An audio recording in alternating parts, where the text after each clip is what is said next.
Judy was boring. Hello. Then Judy discovered ChumbaCasino.com. It's my little escape. Now Judy's the life of the party. Oh, baby, mama's bringing home the bacon. Whoa, take it easy, Judy. The Chumba life is for everybody. So go to ChumbaCasino.com and play over 100 casino-style games. Join today and play for free for your chance to redeem some serious prizes. ChumbaCasino.com.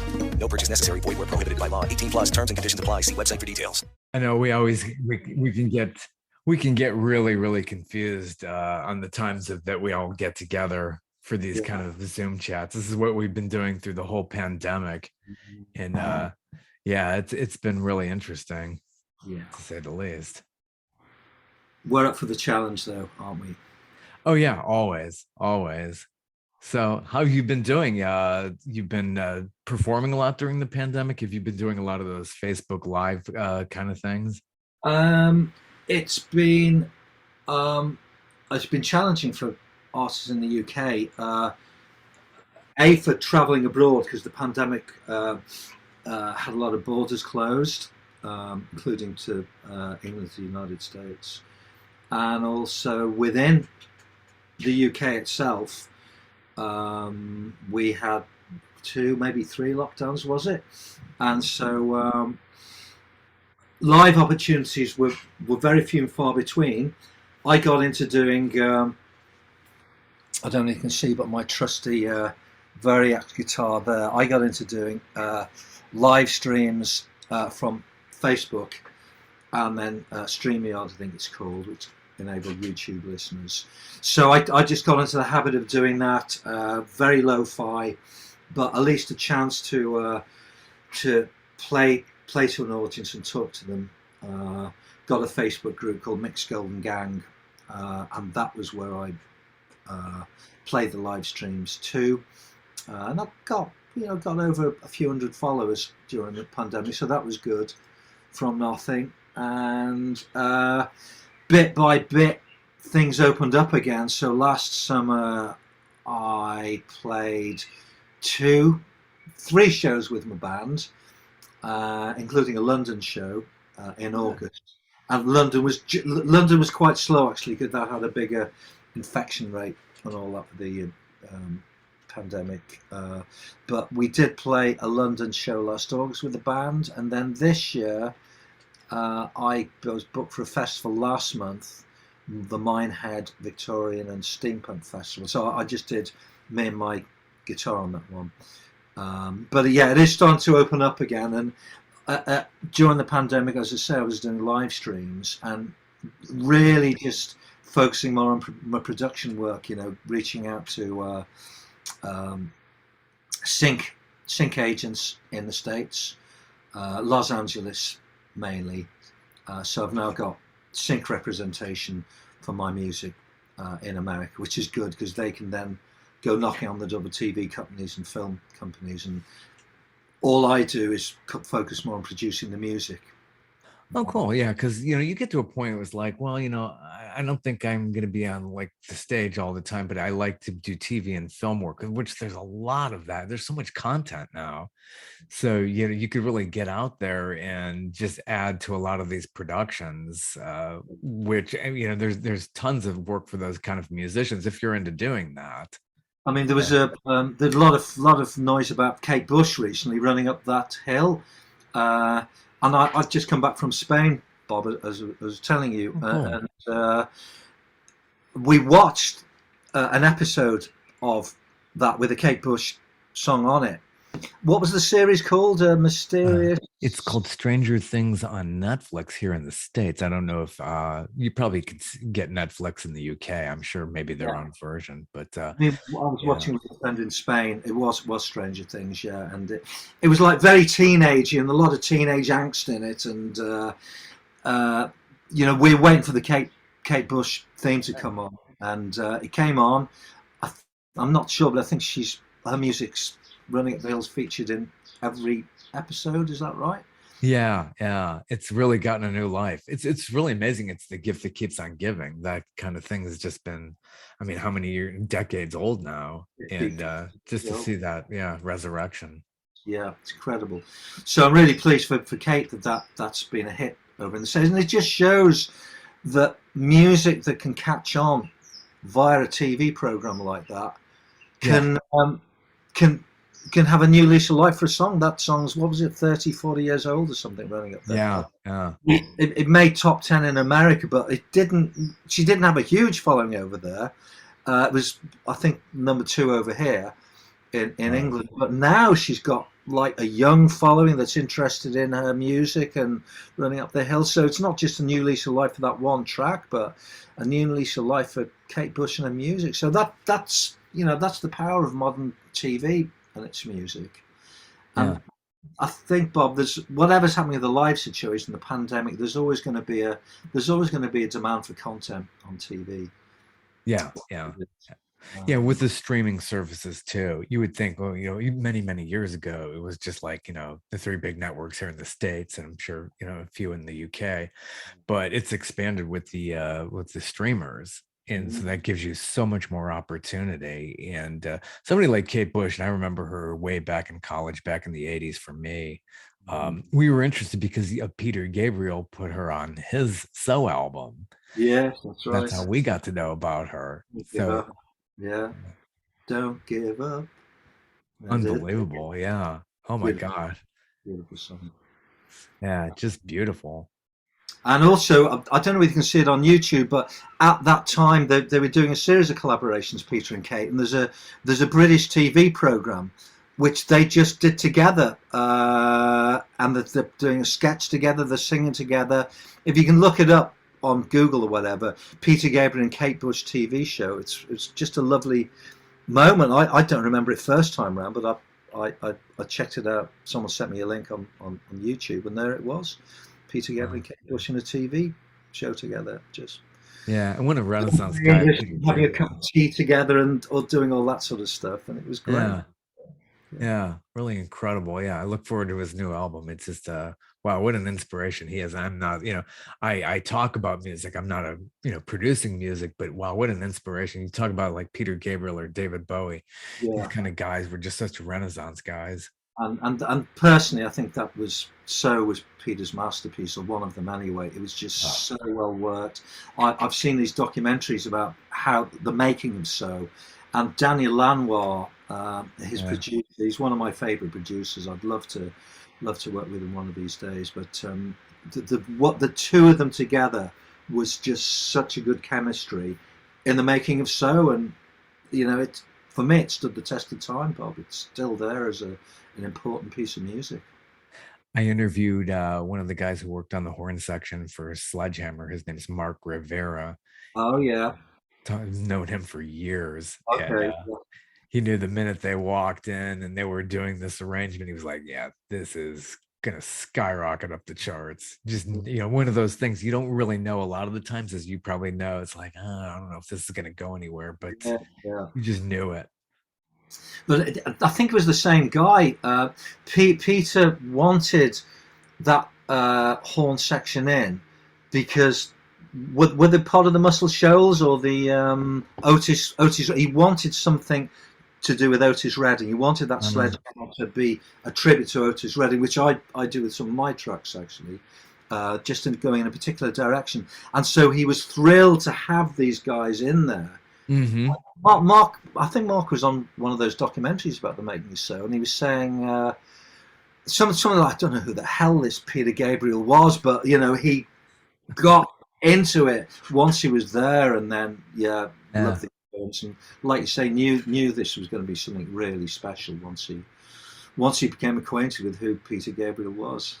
Yeah, Otis Redding. I'm here in Georgia, and I went to the Otis Redding Ranch. I did an interview over there once, many months ago. Met Otis's wife, and she pulled out his old slippers that they found him in from the lake in Minnesota where he went down. That was a little surreal, and she took us into his den, and there was this lazy boy, and there was a letter from President Johnson sending his condolences. Otis Redding. Wow. And I met Otis Redding Jr. We had to follow his car because it's like in this rural place in Georgia. Mm. I mean, I was too young to sort of get into the Otis Redding thing first time round, but the YouTubes I've seen, and Peter Gabriel was talking about that tour he did, which really changed his life. And I just loved. I would have loved to have been there at the time when Otis hit England with his whole band, and the footage I've seen him is just incredible performer. The studio music I've heard that he did, Muscle Shoals, that string section. Hmm. An incredible artist. Yeah, we lose the good ones like way too young. Otis Redding and a guy named Jim Croce, who Jim Croce, Bad Bad Mary Brown. Yeah. Oh, But gosh. hearing people like Steve Cropper talk about Otis, Steve co-wrote Sitting on the Dock of the Bay, and just that scene, I love hearing about those scenes and wish to be part of scenes like that myself. Even just a fly in the wall, seeing the magic there. Peter Gabriel, Kate Bush, Steve Cropper, Otis Redding. It's what legends. Yeah. Steve worked with Jim's son, who I've had on the show, AJ Croce. Okay. A few years back, they did a record, very good record. AJ's got a lot of other influences beyond his father, although he has been covering his father lately. But what another Renaissance guy, just amazing and just multi-talented. Yeah. So how did you get into all of this? Where does your musical journey start? I'm from Liverpool, England. So even though I wasn't in that generation, the Beatles left a huge legacy, not just with Liverpool and the Liverpool culture, but with me as well. And I was just off a coffee now with a guy who's a big Beatles fan, and we talk about the Beatles hours and end because they were hugely influential. One of the first bands that started not just singing in harmonies and as a band together, but also writing their own music. And in the Beatles' case, John Lennon, Paul McCartney, and George Harrison, three world-class singer-songwriters, living a few streets apart from each other. I mean, what's the nearest we've got to that in America? Like Motown, I guess, and in Detroit with that situation. We had that in Liverpool, so I come from there, and that was just hearing how those songs were produced, hearing how the vocals worked together, hearing how they harmonized, particularly John's voice. I love John's voice, but the whole band together, and then growing up with that sound and getting a little obsessed by the Beatles, how they work, the stories. I mean, I saw Get Back. Did you see that Get Back? Yeah, it's an amazing stuff. Compared to that original Let It Be, I mean, wow, they really recreated that. Really recreated. I mean, talking about being a fly in the wall.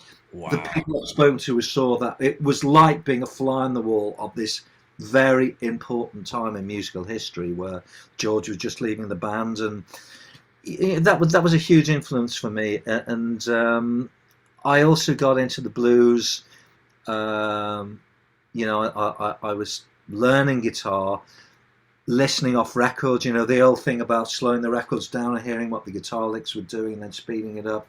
I was doing all that. That was how I taught myself, and listening to guys like Eric Clapton, Jimi Hendrix, Jeff Beck, and then going back to their influences like the Kings, Albert, BB, Freddie, all of those guys, and then later on, early Fleetwood Mac, Peter Green's Fleetwood Mac. Good stuff. I combined those two, the sort of the songwriting, singing magic of the Beatles with the blues sensibility, which I've still got. And with that, I started working in, with different bands in my teens, actually in a schoolboy band. We actually did a couple of Eric Clapton numbers, thinking back in it, just schoolboy stuff, but Stepping Out and Hideaway.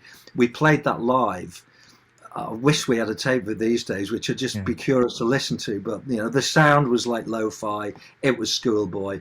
But I went on from there to join other bands when I went up to college. Then came down to London, got involved in some teaching first in London, then on to the session circuit. So I came up through the session circuit as a guitarist, and then as a producer, starting working with other people's music. I moved down to Brighton and got into my own solo project, which I call the World of Mick, as well as working with other people, which I still do as a session guitarist and as a producer, but also these days music for TV, film, and adverts. Nice. So doing these solo projects, how do they come together? Now, your new release is out. So tell everybody about your newest creation. It's not really interesting. It's not out yet, Bob. I mean, I sent you the master of it, but by the time I probably will release this, we'll have it out. No, as we speak, it's not out, but it'll be the next few weeks. I'm talking to a couple of industry professionals in the next couple of weeks. Now I'm back from Spain. It's the World of Mick. This is Mick II, the follow-up album to my first one, which I released just before the pandemic, late 2019. And that got out on Spotify, and somehow managed to get 2 million streams on Spotify, Apple Music, all of those platforms of good repute. Yeah, that's how I found you. It was like through Facebook. It just pops up. I mean, this is it's kind of cool though, how it's just random and then it ends up in your wheelhouse. Yeah. So that came out, and did a few TV shows promoting that. I was flown to Belgrade a couple of times. They picked up my stuff out in Serbia. Played some festivals doing that. Like the most recent one was the Minehead Festival, as I say earlier, last month. And I've started playing live through my live streams and some live face-to-face shows now. Songs from the new album, the second album, Mick II. Like I said, it's not out yet, but I'm hoping to get that one out on vinyl and physical form, vinyl, CD, and cassette, as well as on the streaming services this time around. So we're having a look at that at the moment. But so far, the 5 or 6 people that have heard it, Bob, have really liked it, and I heard the master. very favourable response so far. Yeah. Do you have artwork lined up for it? I could kind of see a cool album cover. Funnily enough, I'm speaking to the artwork guy later today, actually, just after this. I've got another call in half an hour's time, and then after that, I'm going to speak to him, or he said tomorrow morning, but he did the artwork from the first album. We went for a kind of Southern States railroad type shot for Mick I. You see a bit of that on Spotify artwork. Yeah. He's a guy called Ollie Weir, who used to work for, he's a good friend of mine, but was to work for Warner Music in the UK, Sony Records, I think it was London Records before that. So he had an artwork job for the major labels, working with various artists like The Orb. He did something for Madonna, that kind of thing. But now he's indie like me. So we've done a few shots round about his locations. We've got one shot for the cover of the album, but we're going to talk about what we do for the rest of the artwork, what kind of font to do, and what kind of text, because I've got the credits for the Mick II album, but I want to make sure everyone's credited fairly. They want to be known like they want to be known, if you see what I mean, publicly. So he and I are going to go through the credits list, other pictures, what pictures would be good for Spotify, what should be good for YouTube, that kind of stuff. Yeah, I've got a call with him later on today or tomorrow morning. Ollie, that's the artwork story, but that will be happening in the next 2 or 3 weeks as well as a release. Nice. Now that artwork for your previous release, is that all over your website? And where can we find your website? Yeah, the website is called www.mick.world, WORLD, and it's up on my Instagram. There's some of the artwork up on Instagram, which is Mick.world, I think it is. And the Facebook, Mick's Golden Gang, the Facebook group, Mick's Golden Gang. So those are my 3 main outlets for my artwork. And then hopefully when the vinyl gets released, it'll be the artwork in a larger size. Because one of the things we have these days in the digital age is there's not much of a deal given to the artwork. In music which is just streamed, you see a little bit on Spotify, you see a little bit on Deezer or whatever, but in the day of the vinyl, and we've still got vinyl fans.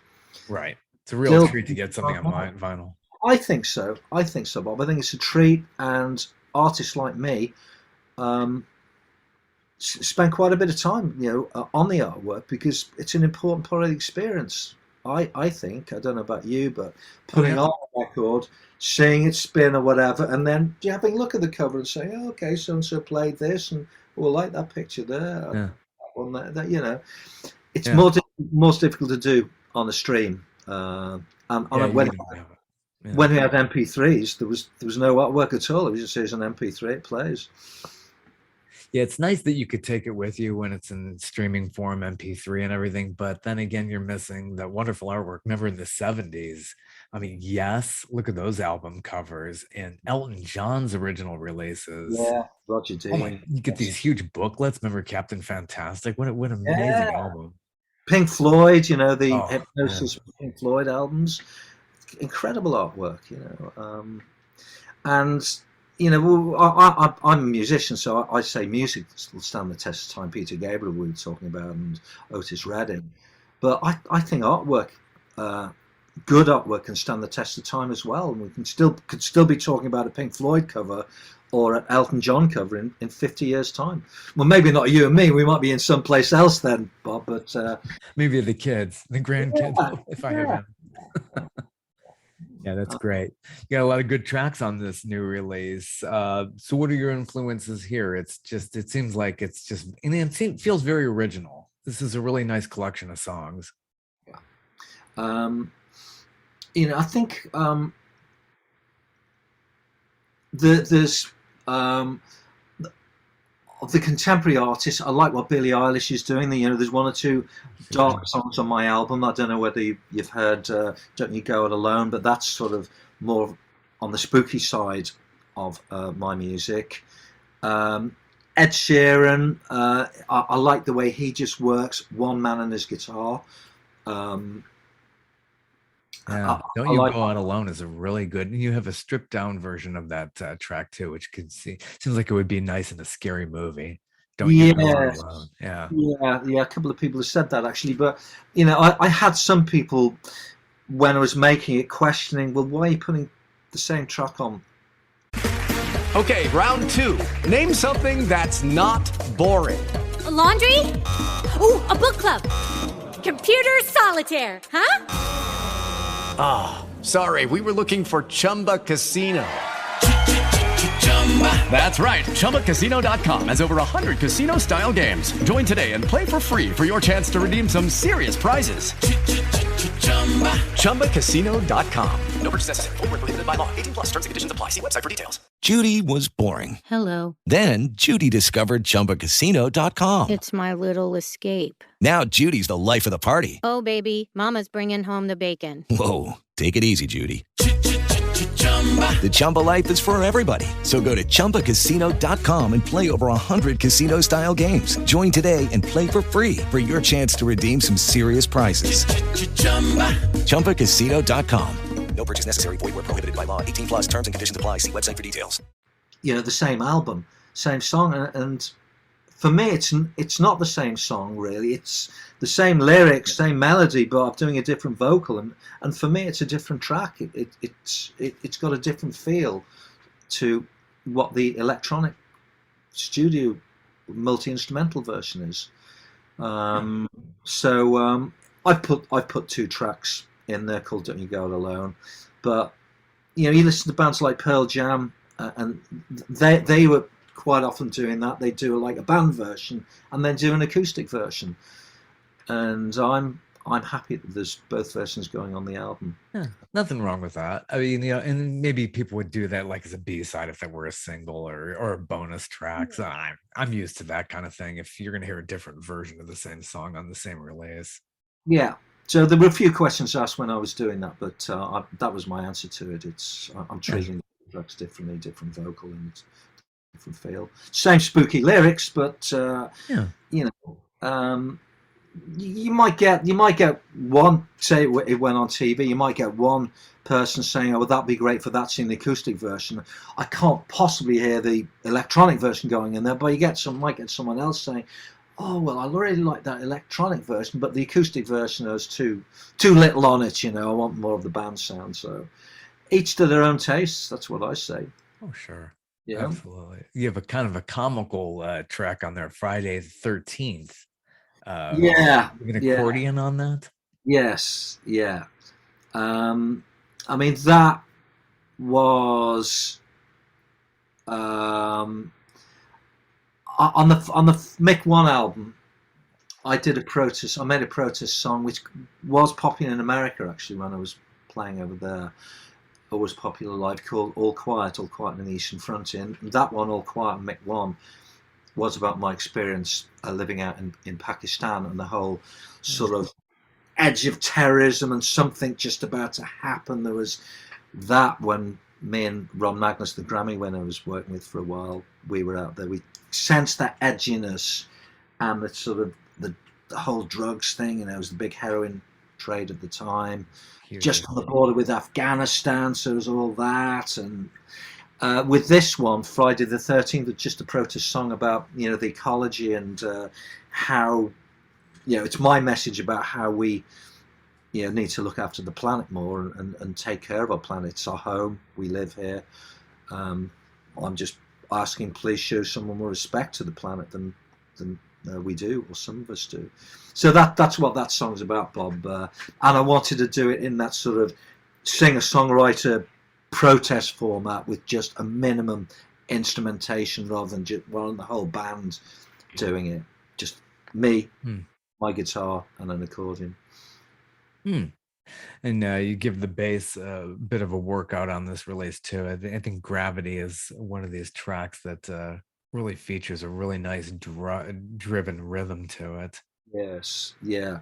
Actually, the guy who made that program when we were just sketching out Gravity, he's passed on. So I'm giving him a credit on the record, Justin Jones.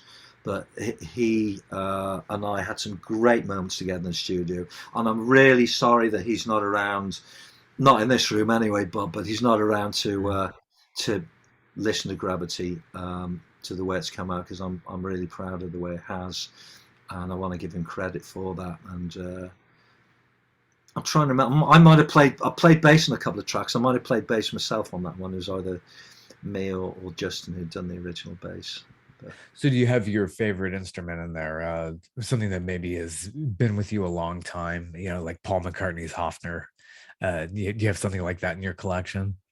Yeah, I mean the Takamine, which had just taken to Spain. Actually, that's been around the world with me. The Takamine, Singapore, New York, Germany, Holland. So I used that a lot. And the Fender Strat I've still got. I've played a few tracks on the album with the Fender Stratocaster. That's about 30 years old now, that Fender, but that's been to Pakistan with me, where I wrote All Quiet. Taken that to New York with me. Nashville, with that. Played on the session circuit for a while in Nashville. It's a good community up in Nashville. I talked to a lot of artists there. It's just it's a great it's not like LA, New York. It's just a real supportive community. I mean, that a friend of mine, I've just finished his album. Actually, it's now mixed and mastered for him. He's doing the artwork to finish his bit now, but he wants to go out to Nashville with his new album. He's a guy called Mick Wynne.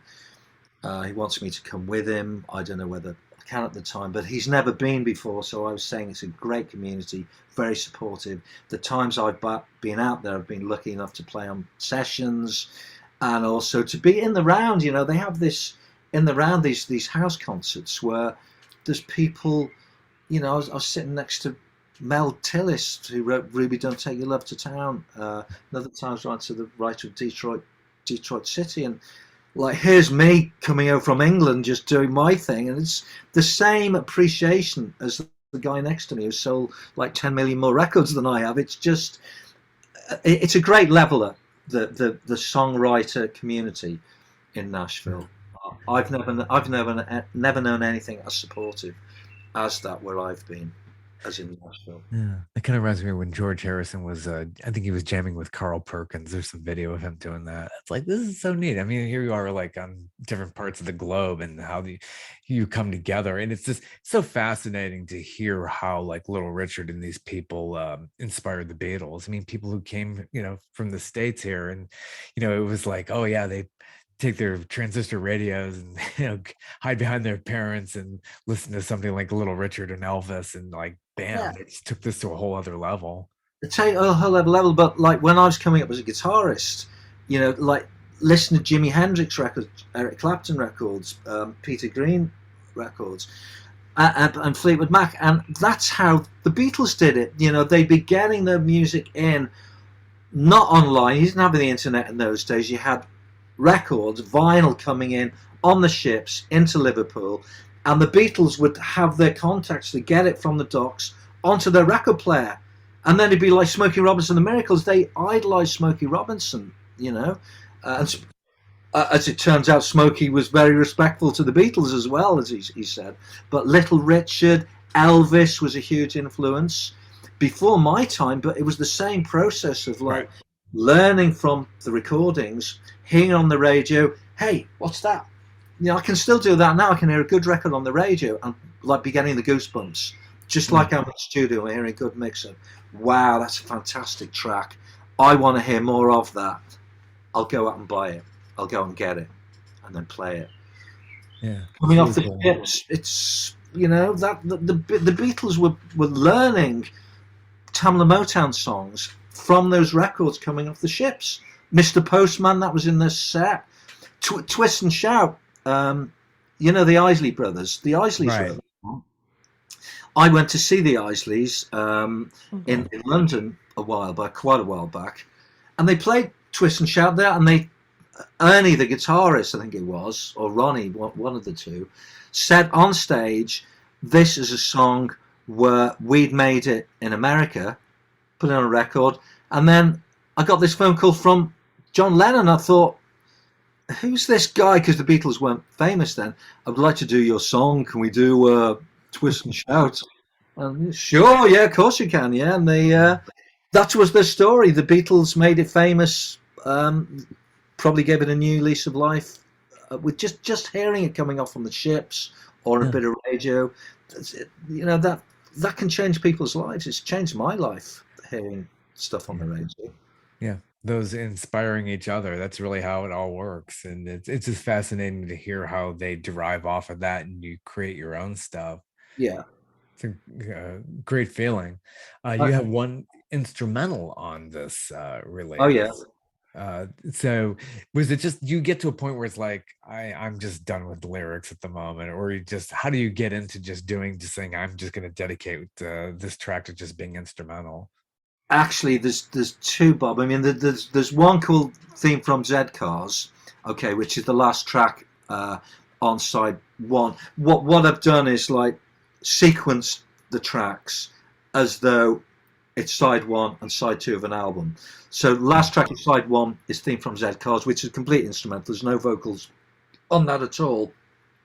And that's just me playing slide guitar, playing the melody to this famous Liverpool song called Theme from Zedcos, which was originally a Johnny Todd song, which had vocals, but the TV theme was the Zedcos theme, which for those who know the football, they call it soccer in the States. For those who know the soccer, it's the theme song for Everton Football Club, that one of the two big Liverpool clubs, that when the home team comes out, every match on the home game, they play that music.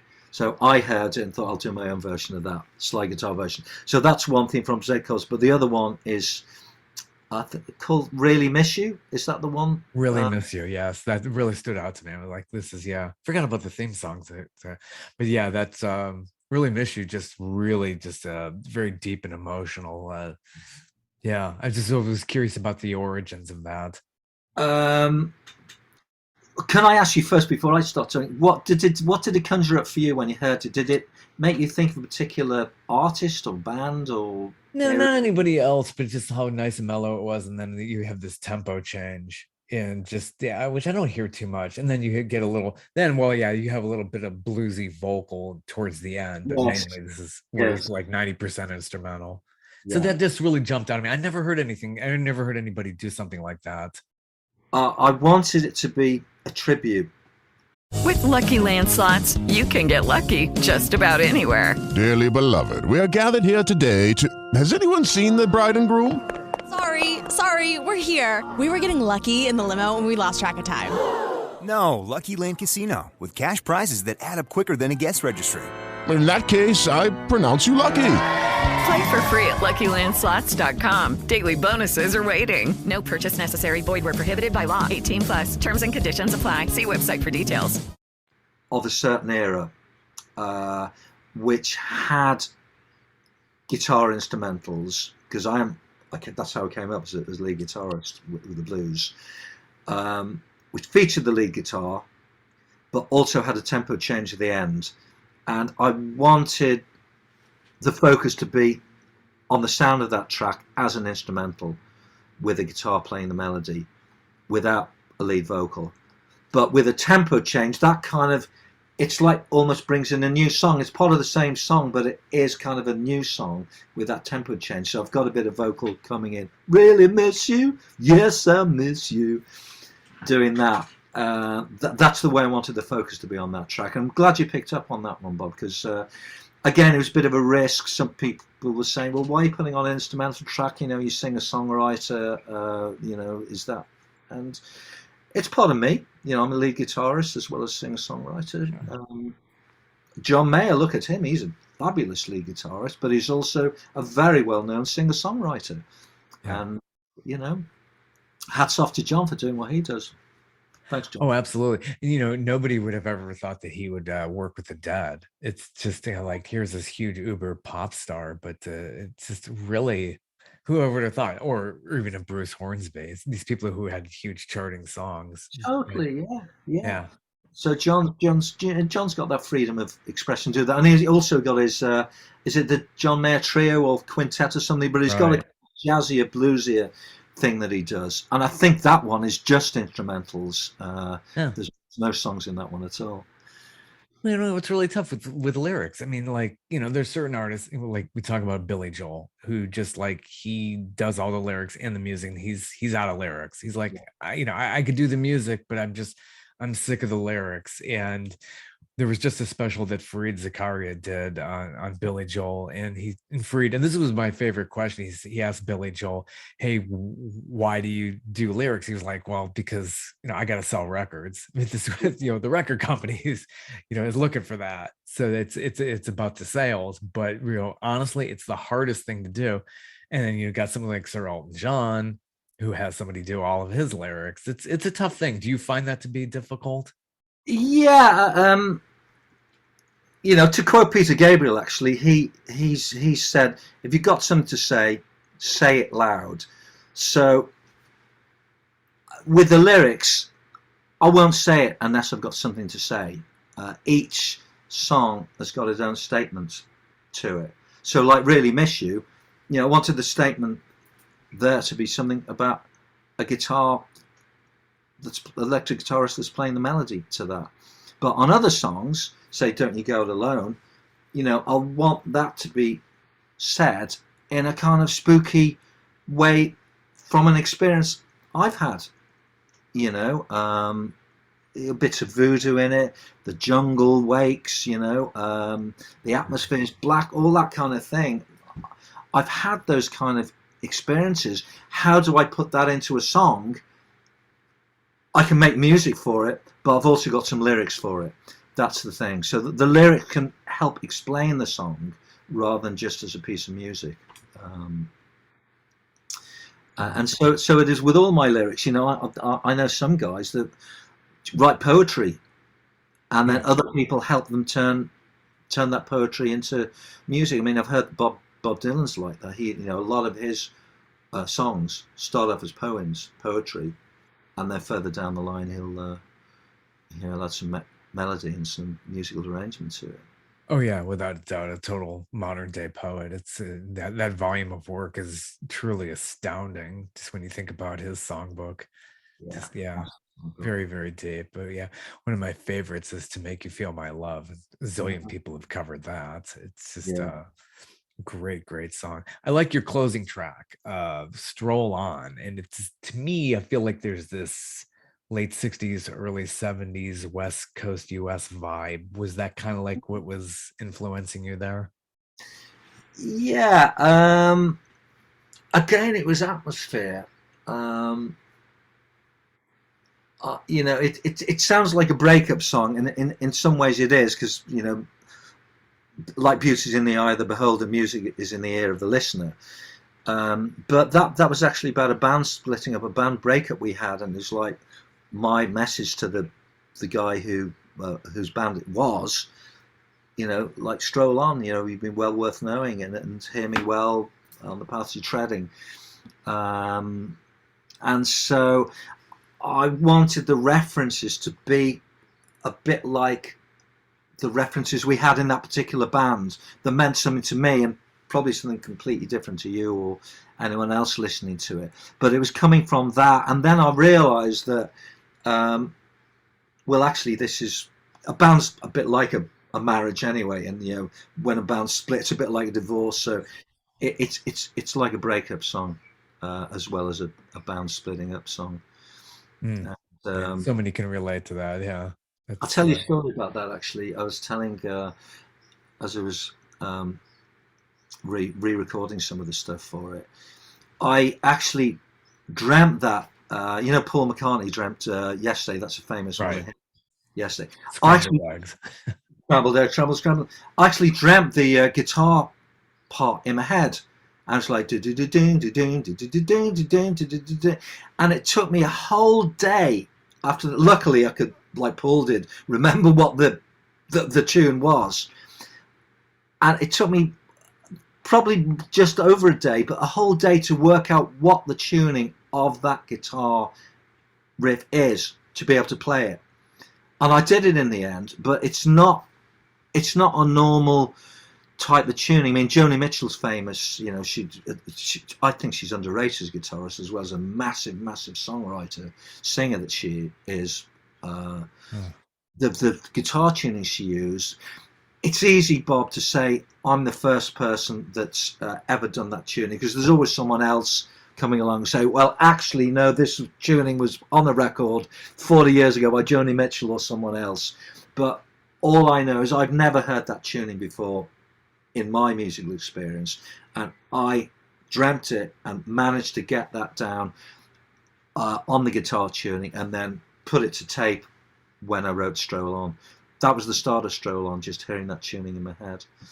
Yeah. That Joni Mitchell influence. Yeah. Is there a sitar that I'm hearing on there? There is a bit of a sitar. Yeah. That is a bit of a sitar. Brings me back to Ravi Shankar and George Harrison's concert with them. Kind of, because, you know, George, you know, so long you've been well worth knowing. I mean, he's been a huge influence in my life, not just as singer-songwriter, but as a slide guitarist. I think he's one of the most underrated slide guitarists ever. Yeah. My first album was subtitled Mick I, The Way of the Slide Man, because there's quite a bit of me playing slide guitar in it. And who's an influence there? Duane Allman, George Harrison, Bonnie, geniuses, guys like that, geniuses. Yeah. But on the conversely, Not for Sale, that seems like a pretty deep love tune. Is that to anybody in particular, or just anybody who you want to conjure up that you have deep feelings for? Yeah, there's plenty of people I can conjure who've got deep feelings for.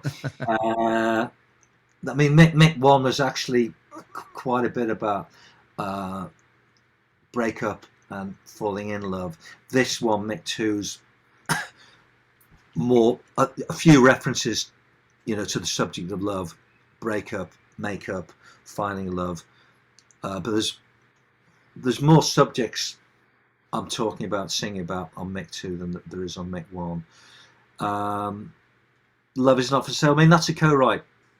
One of my collaborators, Phil Sarchi, who I worked with on the first album and the second album, Phil co-wrote that. So there's a bit about him in it as well as a bit about me. So I can't totally claim all the credit about the influences, but rest assured, when I'm playing it live, I've got someone in my head who I'm thinking of where it can have some extra special meaning when I'm singing it.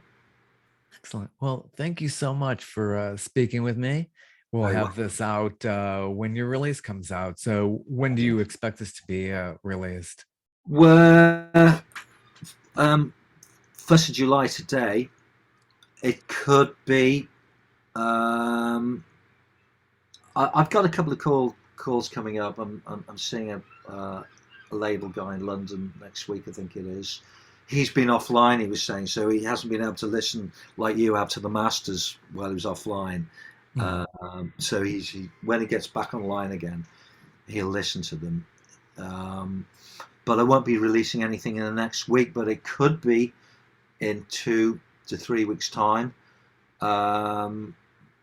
What's that, mid second or third week in July, or the beginning of August, second or third week. It'll be around that time, Bob, that they'll be going out. And do you know there's a vinyl shortage at the moment? I could, even I'm if surprised.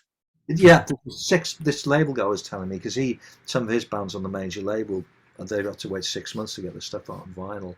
There is a vinyl shortage, which is great in a way, because that shows that the vinyl demand is right up there. Yeah. But from an artist point of view, or label point of view, it's going to be 6 months, and I'd rather get the album digitally out there within that 6 months. So as I say, the next few weeks, even if I have to wait 6 months for the vinyl to come out. That's physically how long it's taken them. I mean, Jack White from the White Stripes. Oh yeah. Jack's supposed to have bought up, I think it's 3 vinyl pressing plants in the States. I didn't know that. Wow. I'm not surprised with that one either, because he's very hands-on. Yeah, I'm very hands-on. I'm not a big fan of Jack's. He's done a lot of retro stuff recently, and I've seen him working with these retro artists in the 70s, 80s, and 90s. It's like Buena Vista Social Club all over again.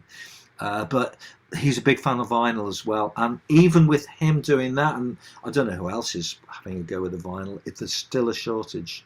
Certainly in the UK for UK artists, there's a shortage of vinyl and a 6-month waiting list to get it out. But we're working on it. Good deal. Well, the new release out, and just been great speaking with you. Thank you so much for your time. It's a really pleasure. And thank you for inviting me onto your podcast. Thank you so much. Take care. Have a good one. Cheers, Bob. Bye-bye.